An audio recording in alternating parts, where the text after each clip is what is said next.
Welcome to another edition of What the Fuck Happenings here in Mendham.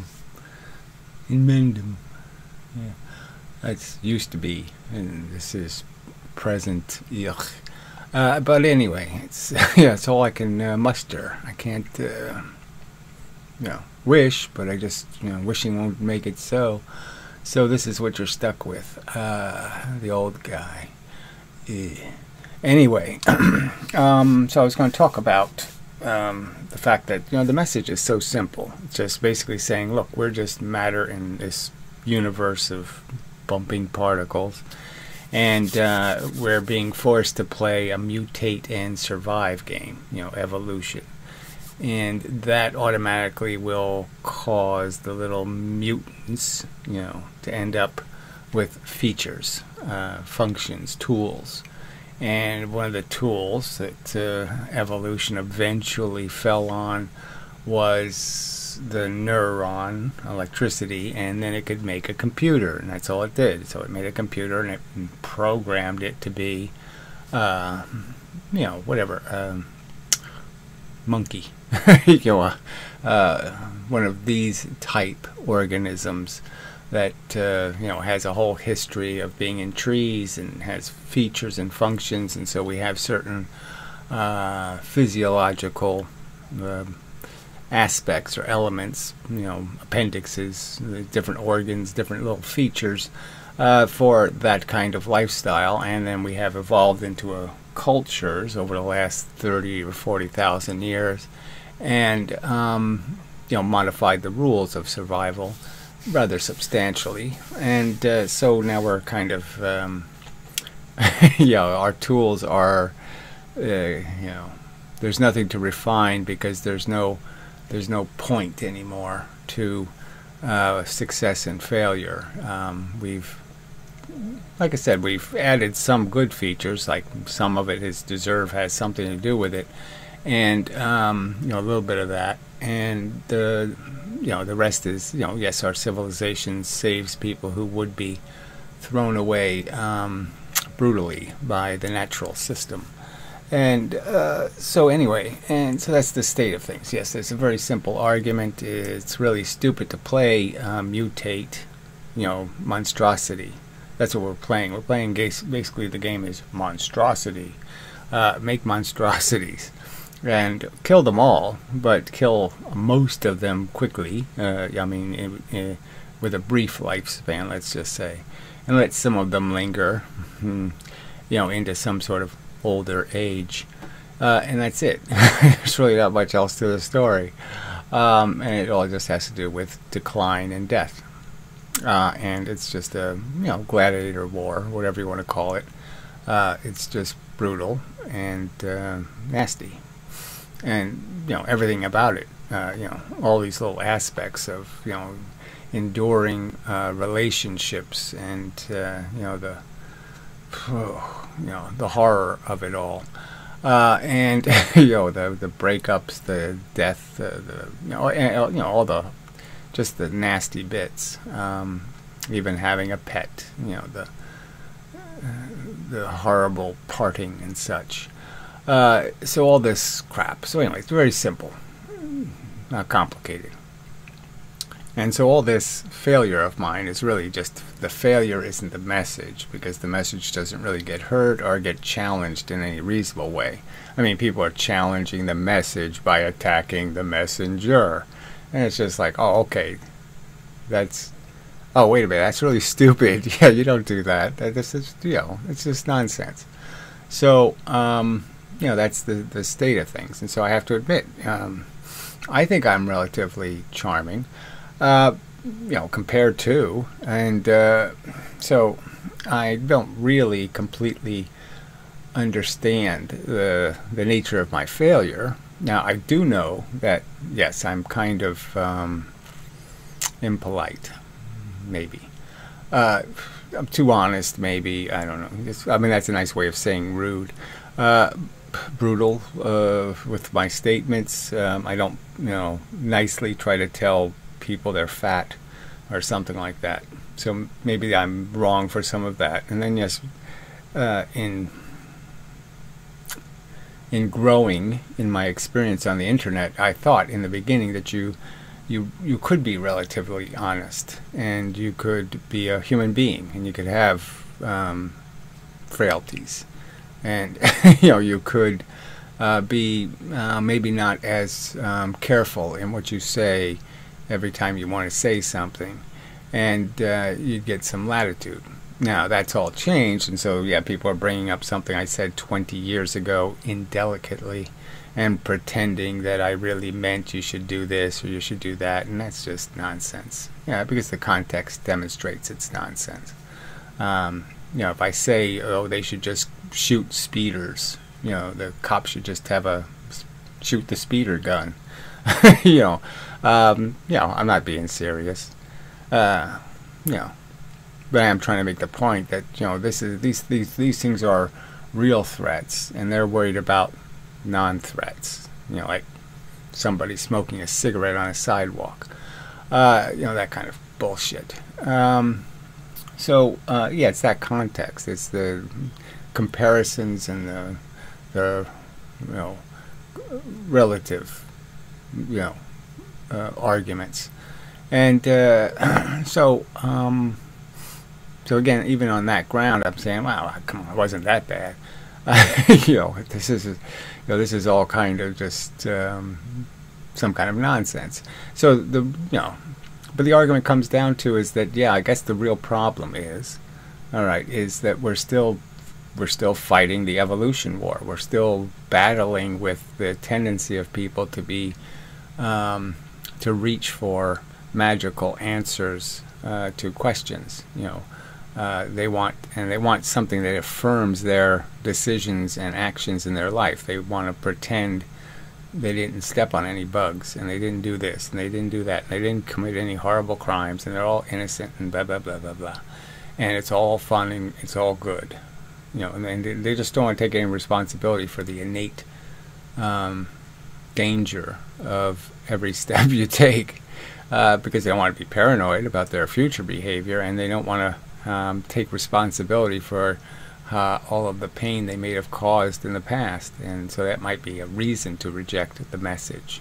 So they might be getting the message and they don't want it, and that's the simple problem here, is that there's way too many people who just aren't interested in something called the truth, doing reality. So I have noticed it, just because the other channel, the channel where I do physics, and there's some arguments that are just so obviously true, and they point to physics just lying about the truth, just pretending the truth doesn't exist. And there's, the arguments are so easy to make, and they're so obvious, and you're just saying, why are they being rejected? And it's not just me.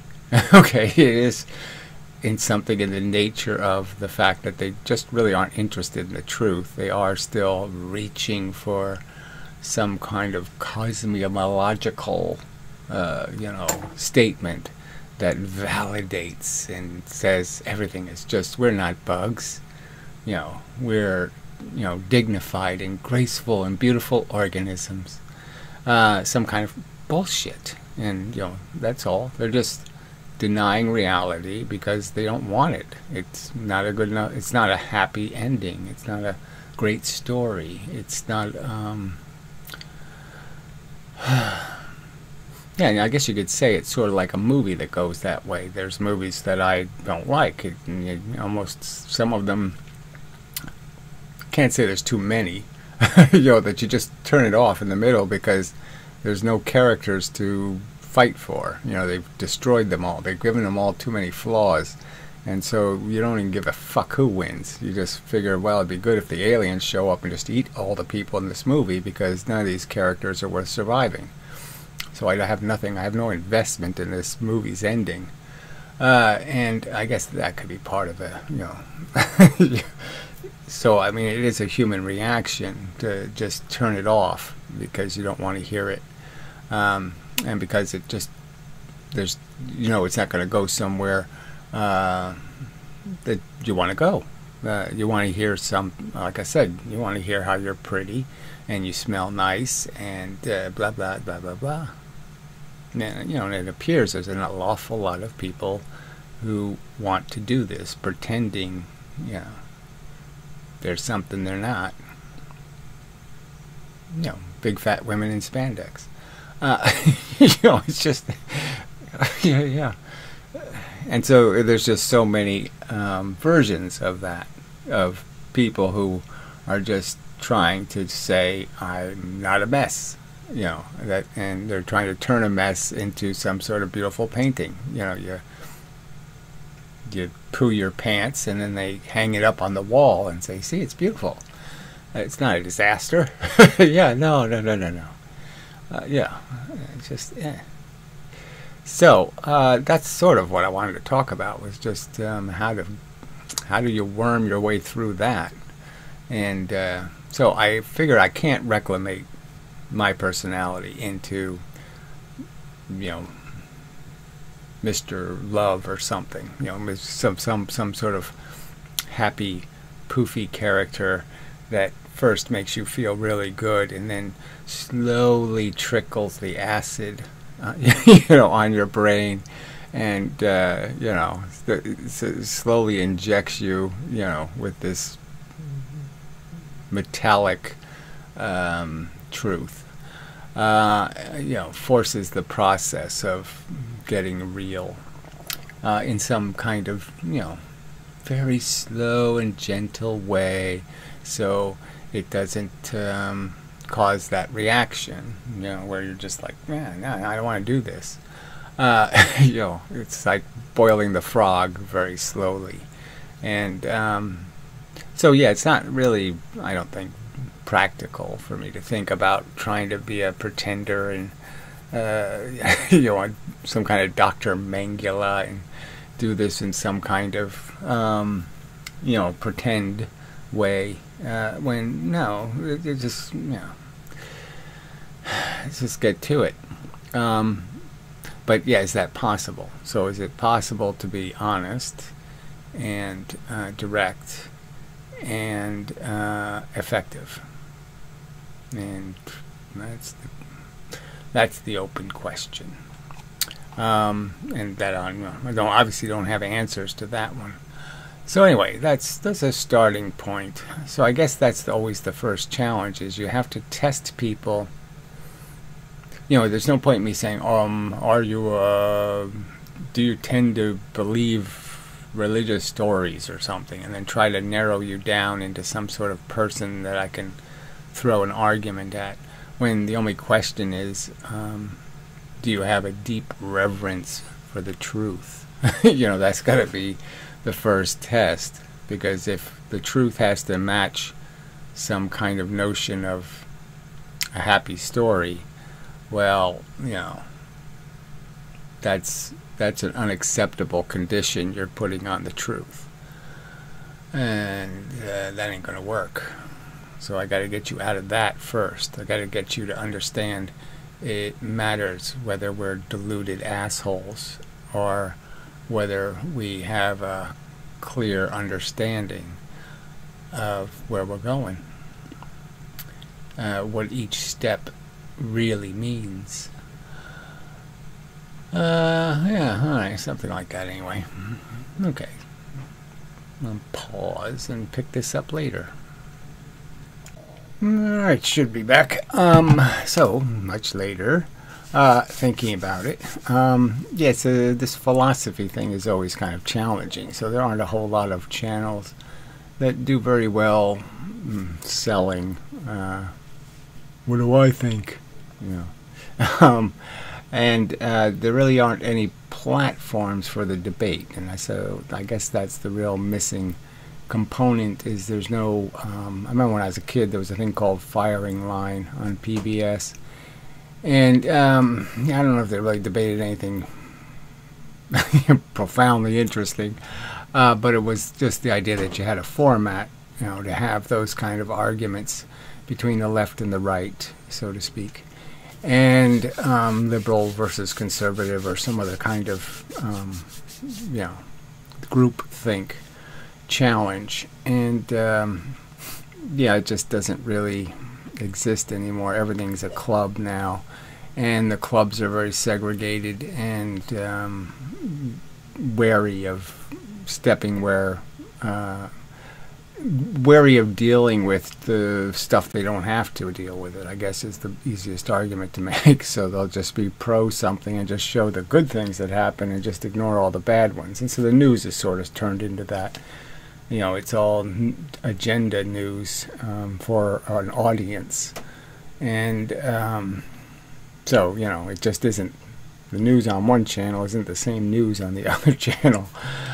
So anyway, where, you know, in my day they were pretty redundant. You know, there wasn't much difference. You watch the news on Channel 2, it was the same as the news on Channel 7.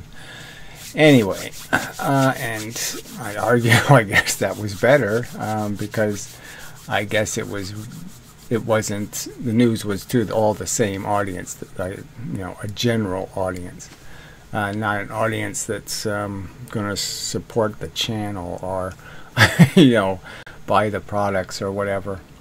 Yeah, so it doesn't, I haven't, yeah. Okay, I understand I'm part of the problem, but you know, I don't think it's a big part of the problem, because yes, everybody has the same problem. And obviously I would argue that we have the much superior logical argument to present than all the other philosophers. Okay, I mean, I see good reason why whatever his name was, yeah, what was his name? Remember this, the teacher, the professor, oh, come on, I should be able to remember that, right? Anyway, is that a picture of him? No. Okay. Yeah, it's just funny, I can't remember. The age thing sucks. Anyway, Anton, yeah, Professor Anton. So I can understand why people aren't buying that wooey crap, you know, that the universe is, you know, feeling its own boobs or something. That was just too silly, you know, to turn, you know, these moronic robots into some sort of universally floating thing that actually has some sort of relevance is, you know, just too ridiculous. Anyway, relevance to the function of the universe, as if the universe, you know, was made to make floaty, spiritual, I am the universe things. Anyway, it was just so wooey. And there's a ton of that, and so you say, well, that shouldn't sell. Yeah, so it doesn't, and you're like, oh, okay, that makes sense.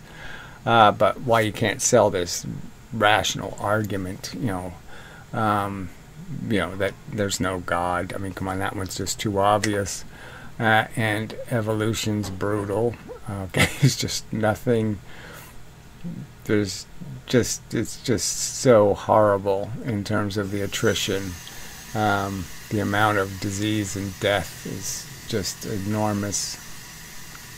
So let's not pretend this is a joyride and it's all for the best, and it's all just smooth sailing, and no, it's an absolute catastrophe.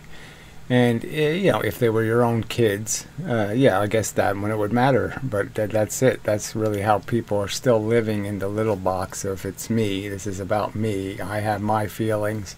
My feelings are obviously more important because I have them. And so that's the thing you just can't get past, is that everybody is stuck, you know, too busy managing their own problems to recognize that all the problems are a problem, not just the ones that are giving you anxiety. You know, and if you don't fix all of it, then you might as well fix none of it. You know, realistically, you can't keep pretending you can make victims, and that's okay. So, I mean, there's simple arguments, right? I mean, the whole idea of rolling dice with your children's welfare and recognizing that frankly, the odds of anything called a success are pretty low. You know, it's not high odds that your kid's going to have that great life thing. It's not going to, you know, win the most valuable player award or something. That's really long shots. So why are you pretending this is a brilliant idea to create another life of mediocrity and struggle and tension and irritation and doom and disease and death? I mean, it's not a great thing to say, I'm going to go make some of that. I'm going to go make some disease and death. I mean, you want an award for that? Yeah, well, too stupid. So that's a simple argument. And the fact you can't sell it is really irritating. Now, I'd argue, okay, most of the audience, this is like the physics environment, the science environment, they're mostly sellers and no buyers, and so part of the obligation here is to convince the sellers. So the people that hate my guts and, even some religious nut or something, I have to make some effort to say, well, come on, why do we disagree? Well, what's the big hanging point? All right, forget about me being an asshole, and just acknowledge that you owe it to all of these creatures that are going to be pawns in this game, this bloody game. And do you understand that we're the only ones that can rescue them? You do understand that if they're going to get rescued, it's only going to be because we did it, right? There's very little chance of that magical, whatever gigantic comet, blowing it all up in an instant. So, we're the only game in town, so to speak. And you can't feel a little bit of that responsibility. A little sense that, okay, I understand if I vote against it, then it ain't going to happen. So it's almost like making an argument for, fighting Hitler or something. People had to make those arguments, and I guess they did it through a lot of propaganda. They sang a song or so, let's write a song about over there, and, we'll all want to be in the over there parade, and, people like marching, I guess, it's, they give me a free gun. I don't know.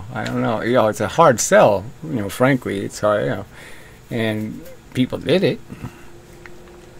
So if they could sell that, if they could sell, go over there and get shot, miserably in a muddy trench, and die of some stupid disease, trench foot. That's a hard sell, and they sold it. So I really should be able to sell this. Because it really isn't asking anything of people except to raise their hand and say, I'm for it or I'm against it. They just have to vote for, yes, that's the right answer, and say, yes, that's the right answer. That answer should be written on a wall somewhere, like, this is the right answer. Now try to defeat the right answer, because it's the rightest of the answers we have. I mean, that should be part of the agenda somewhere. But anyway, so I guess the only thing I have to say is that, yes, so that's part of this, is just arguing with the other people who make arguments, because those are the people who will be maybe heard by somebody else, and then you can do some bending of all of this groupthink, and and try to get the group thinkers to at least concede some points. I mean, it should be among all reasonable people should be pretty draconian in their recognition that there really is no room for the word God in a reasonable conversation. I mean, it's talking fish silly. It's rubber room kind of babble. Your sky daddy or your heavenly intelligence floating around, poofing Earths into existence, or whatever the fuck. And the whole, I don't know. I mean, even the ethics of the whole hell thing, torture them forever, because that'll sure teach them a lesson. Huh? They're not coming back here, so what's the lesson? What have they learned? That you're mean and harsh and brutal? They learn to be scared to death of God? Oh, that's a great ethic. Just everybody has to vote for that. That's just too special and wonderful. It's all so miserable. I mean, you can think of so many circumstances where, you know, some statement like, you know, don't covet your neighbor's wife or something. Well, what if your neighbor's wife is getting beaten by her husband every night? You know, I mean, there's lots of reasons to perhaps think it'd be a good idea to give that woman a little bit of comfort and let her know that somebody appreciates her or something. Yeah. But anyway, I mean, the story is just so bleak. Oh, God, talking to people. So, but yes, it all comes down to this being, you know, you have to do this like infotainment, you know, and so all of the real value has to be thrown away, you know, and maybe you have to dumb it down to like Barney the dinosaur, you know, talking about, you know, how to properly wipe your butt. And, you know, you're like, yeah, you know, that's so far from what's needed. And it's so far from the real truth that there's, yeah, I don't know if that's worth the little tiny incremental gain you might get out of a bunch of lies and comforting sillyisms mixed into the factisms. So, yeah, that's just, you know, because of the way my brain has been programmed. So The Lion King just popped into my head because it has to do with all this psychology and the circle of life. And what is it doing, though? It's showing you, you know, how an evil brother, you know, uncle, you know, because of his selfish ambitions, you know, can cause all kinds of mayhem and destruction. And yet it doesn't pay any attention to the fact that the lions themselves are creating mayhem and destruction, you know, for a bunch of individuals. And, you know, so somehow all of those individual stories don't mean anything.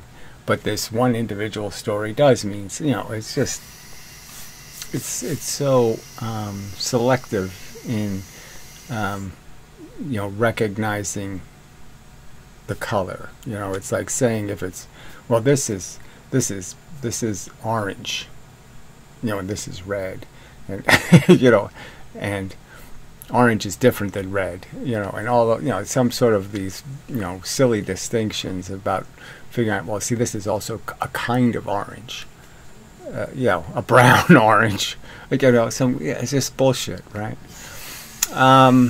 So, you know, yes, and compared to this orange is like brown orange, right?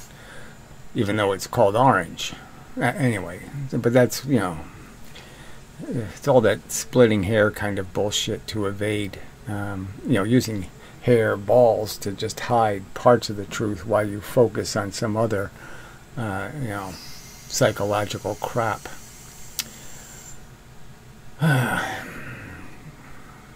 Yeah, well, anyway, changing the subject, I guess that's what it really comes down to, is, you know, instead of talking about the subject that's right there in front of you, which is life is brutal death, instead, yeah, let's talk about how, you know, uncles can be creepy. Anyway, yeah, so that's probably enough for now. So I'll be back later and see if I can wrap this up into something.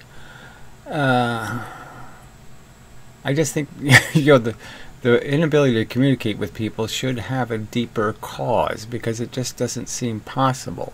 Because you interact with people and they seem relatively reasonable, and you're saying, well, you know, if I talk to them, I think I could get them to recognize at least that, yeah, you're on very thin, you know, ground if you're defending the existence of a poofy god. I mean, that's just too silly.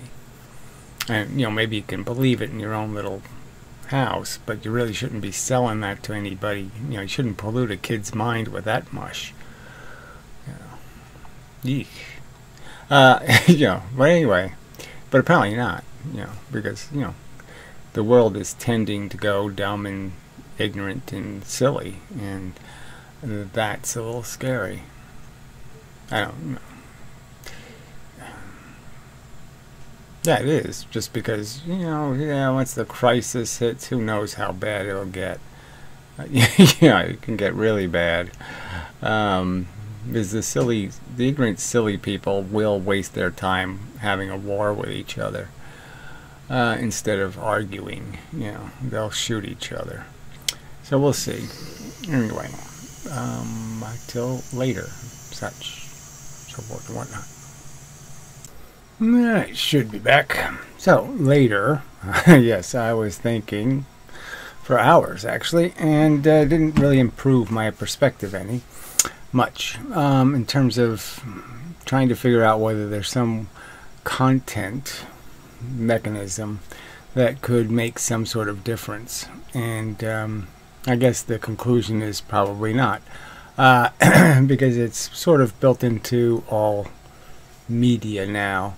The financing is ad revenue. Obviously, ad revenue doesn't work on smart people, so you end up with stuff being financed by pink salt commercials, or magical heating devices that don't need any electricity, and all kinds of just moronic nonsense that sells to real idiots. So yes, the content gets dumbed down because the financing demands it. Educational programming doesn't work.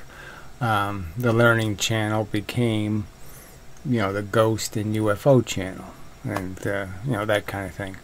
So you're fighting that in terms of exposure in this subtle way.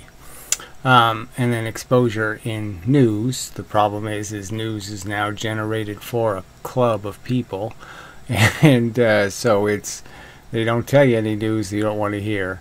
So that doesn't work. It's almost that the something happens and they don't even describe what happens accurately. It's just I don't want to get into it, but yeah, it's just there's just no point in pretending that there's something like it's a fair fight. Okay, and that the battlefield of ideas, it really has a fair platform to do its battling on.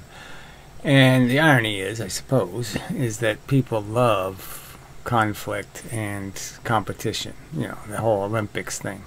And the problem is this kind of competition doesn't leave scars, and it's not to the death, or it's not for something, and the judging is really poor. So you don't get to judge the winner based on who's standing and who's broken on the ground.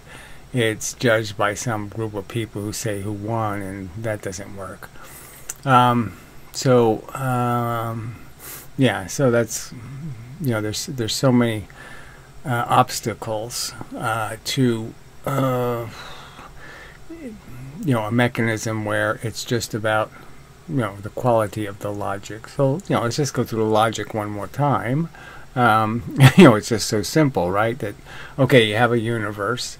It makes stuff like planets, and then some of the planets have swirly stuff on it, and it's all kind of mechanical. And so you could almost argue that the Earth was bombarded, and then there was water, and then the water was in streams, and then the stream made a little eddy, where the water spins in circles.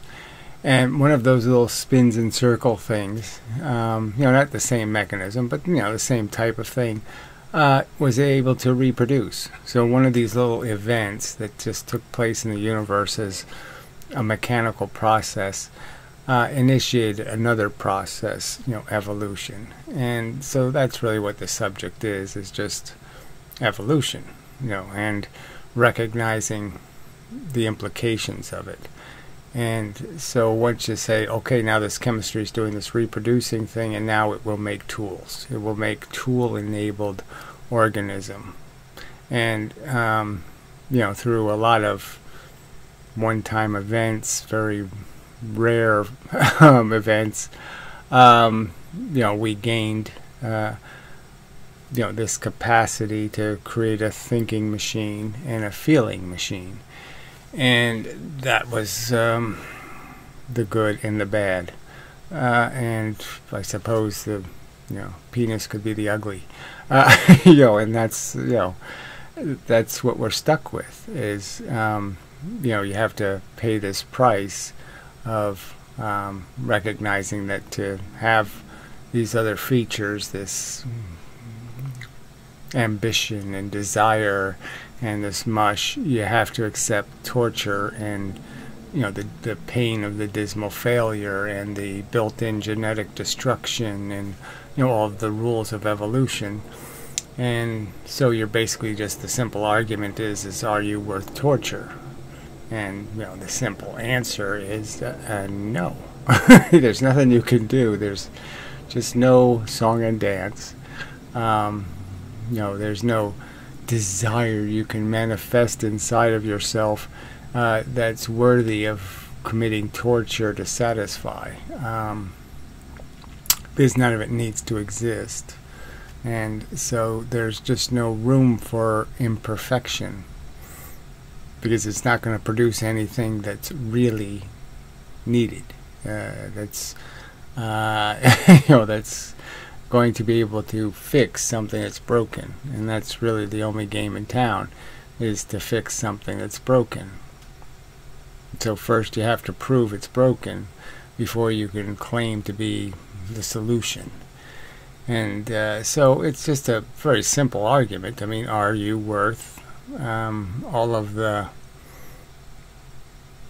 drowned kittens, so to speak, or all of the pain and suffering that will have to be endured to build the environment for you to play out your Red Riding Hood story, your great adventure going to Oz or something, some manufactured delusion in your head that you're going to go somewhere and do something that will be so spectacular that it's worth torture. And it just ain't going to happen. That you can logically defend that position without invoking some sort of bullshit argument that can't possibly be sustained with anything called logic. Alright, so that's one version of the story. So I could just do that over and over again until I do it, in some way that triggers, some person. So I guess that's part of it, right? Is that, there's a clear benefit to having people like the gray guy who, take some of my videos and make them a little more profound. And Glenn Ost, who did cartoons, so to speak, satire, kind of funny, and so different approaches to trying to get the hook into somebody in terms of recognizing that maybe it's true that their delusions of function are just that. And that they're just part of a process that wastes an insane amount of pain and suffering. It's just way too insufficiently efficient, is a term I came up with. So that might appeal to 1 in a million people, and then you find some other term that appeals to 4 in a million, and then you find some other term that and that's all you can do. So far. But I mean, this does need to be a battleground, and it does need to have some theater to it. I've tried to figure out how to do that. I mean, the idea of Vlogger I thought was a good idea. 2 ideas enter, 1 idea leaves, kind of thing. Some way of fighting for the truth. And you could just do it in stages. One of the stages would be is evolution inevitable? The creation of reproducing chemistry. And that's certainly not an inevitable argument. And and just move on from there. In terms of the first question is this really just some kind of bizarre manifestation of the universe, or is it something universes just naturally do, or some kind of bullshit like that? Clearly I would argue that no, it's just it could happen, and it did happen. Clearly, we're here. But as looking at the universe, it becomes obvious it's not what it does. Okay, the moon doesn't have any sentience on it, and neither does Mars or Venus or Saturn or any of the other planets. And so it's just not something the universe, by design, is meant to do, I guess would be the argument. So, yeah, I don't know, there's so much about social memes and all of that kind of crap. I mean, there's so many. Just watching some old movies, lots of them are very dystopic. They just have a terrible, horrible. Nobody wins, and they just sort of point out how futile and ugly and painful life is, in terms of how difficult relationships are, and all of the chicanery that goes on, and all the other bullshit, and how nice guys finish last, and all kinds of life lessons that are kind of dismal. And you would think in that environment where you can sell that kind of stuff, that people might get a whiff that, Saving Private Ryan, a movie where you just say it's just a spectacular demonstration of, oh, fucking let it go. I mean, it's just too ridiculous. How much you're going to pay for mediocrity, and fuck that. Too stupid. Alright, so I'll take a pause and see. Yeah, it's not much of a subject. I can't make much out of it. What to do about the fact that there's not enough reach, and not penetrating the meme engines. I don't know. No celebrity endorsements. That's what we need, some celebrity endorsements. We need a South Park episode, something, and and it's just unfortunate that that's what has to happen, and that it can't just be about arguing the arguments, which would make all of this so much simpler. Because that I think I can do. This other thing. Entertaining, yeah, especially now. I just don't have any. I've lost the hormones that produce that. I just couldn't care less about trying to enhance whatever that is. Try to add whatever that is, putting frosting on the cake and making it into little swirly things. I just couldn't be bothered. Just do what you have to do to make it edible is my current level of function. Anyway, I'll be back. Alright, so I was thinking about, what I'd do if I had $1 billion. And, I've talked before about making some sort of infomercial, that would be self-financing, in terms of promoting, in a little 30-second commercial, the idea, that give a hoot, don't make babies.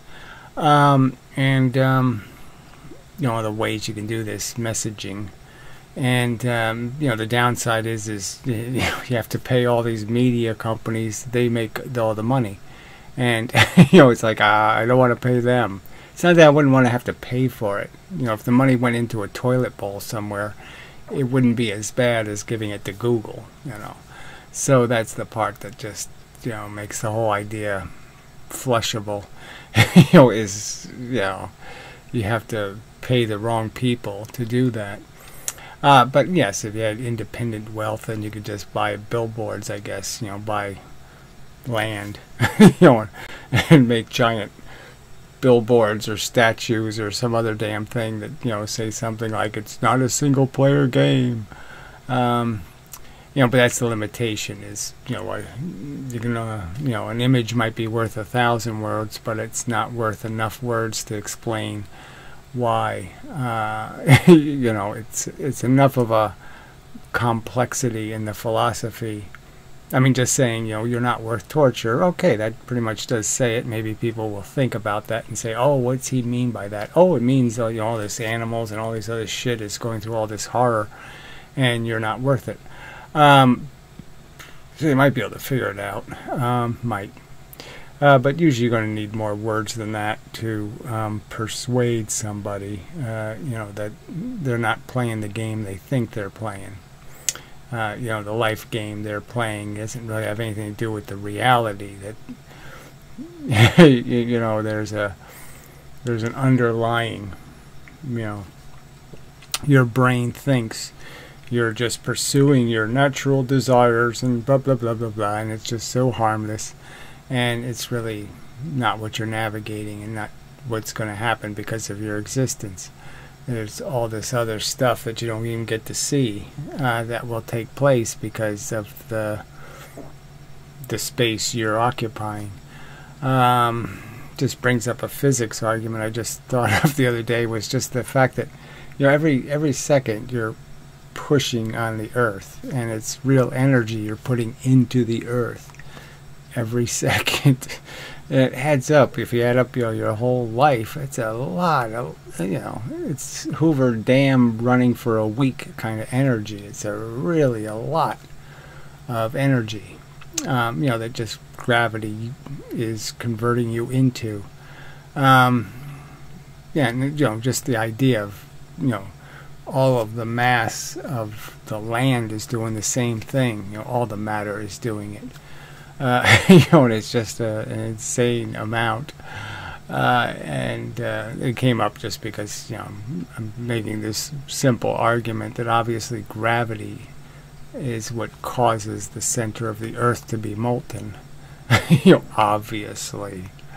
And the fact that you can't, that somebody would actually challenge that theory, you're just like, well, challenge it with what? Sorry, it's just too obvious. That's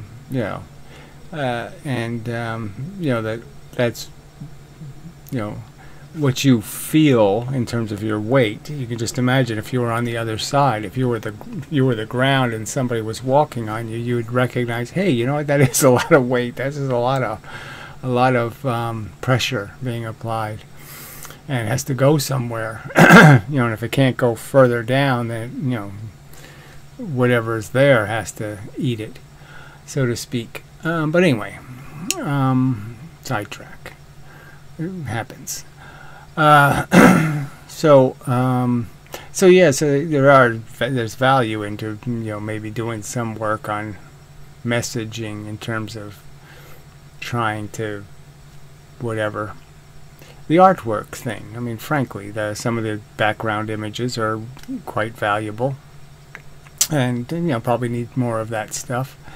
And trying to just convey to people that they're not playing the game they think they're playing. The stakes are, real harm that you're imposing by voting for it. All right, it's not. I don't know.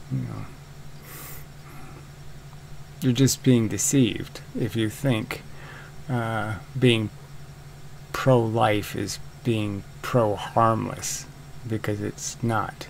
That you're defending the precious, when no, the precious thing is the torture. That's the thing you can't waste.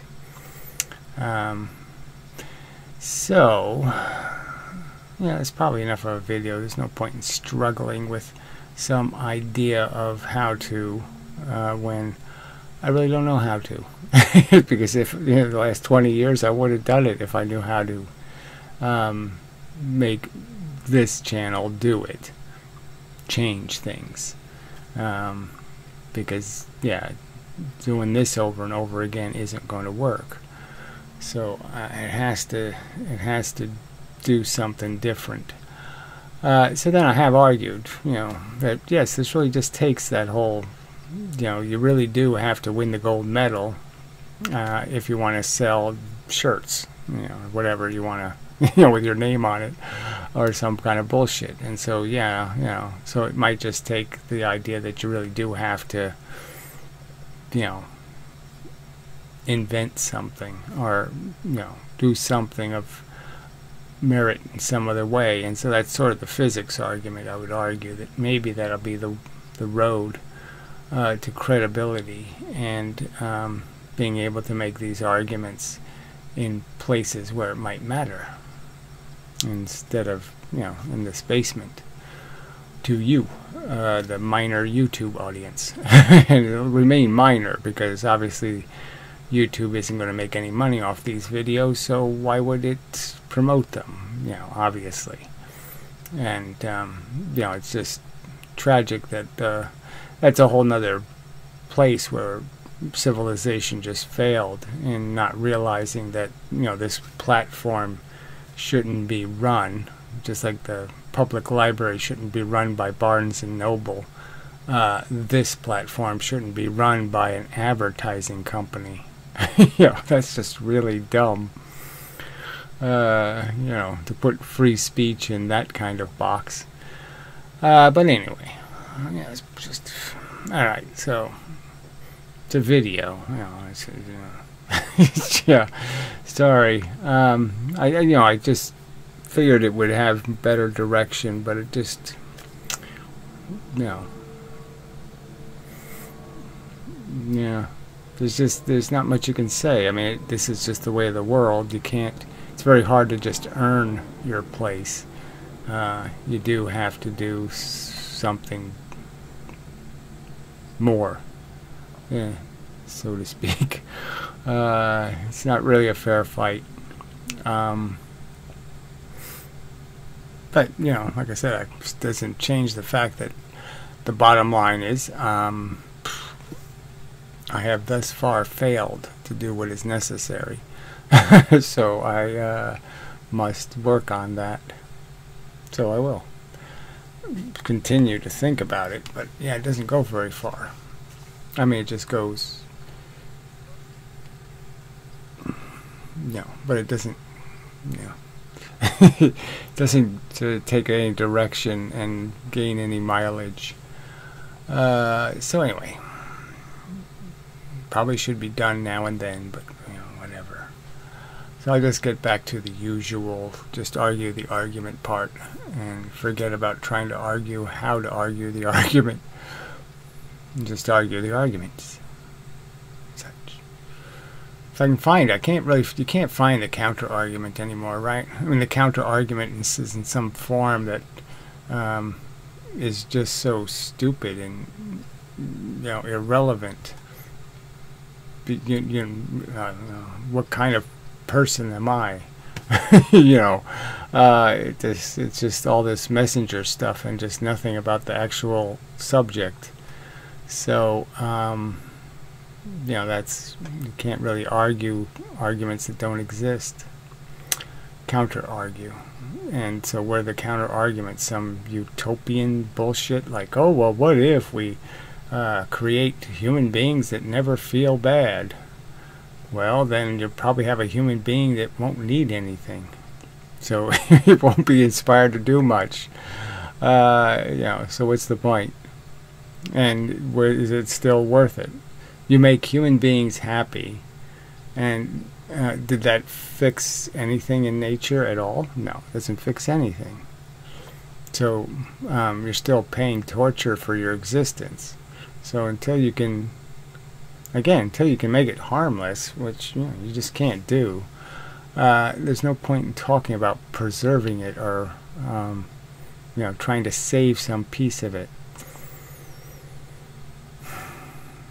Yeah, I guess this is just, that's all it's really. People are just so, you know, clingy. You know, they just don't want to have, it's like the dodo bird went extinct, and it's like some, oh gee, isn't that so sad? And it's like, well, now if they were probably still around, you'd find them annoying as hell.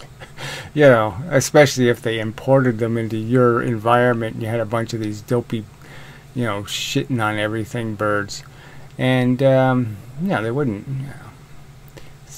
So this romantic notion that, you know, this is all some great adventure and we need to do it over and over and over and over and over and over and over again in the, you know, in we're becoming less and less functional physical bodies, is just it's really stupid.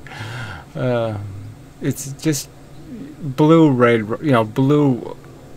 Hood. You know, it's just Purple Riding Hood. It's just the same stupid story, you know, redone in all kinds of just hideous and monstrous ways. I mean, why do you think there's some reason to redo this over and over again? Yeah. Yeah.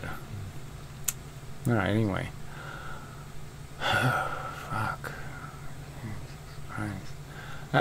People are just so... But anyway, yeah, the real problem is people are just too damn stupid for conversation, so, you know, whatever. Alright, so I'll give up. So till the next time and such, and so forth and whatnot.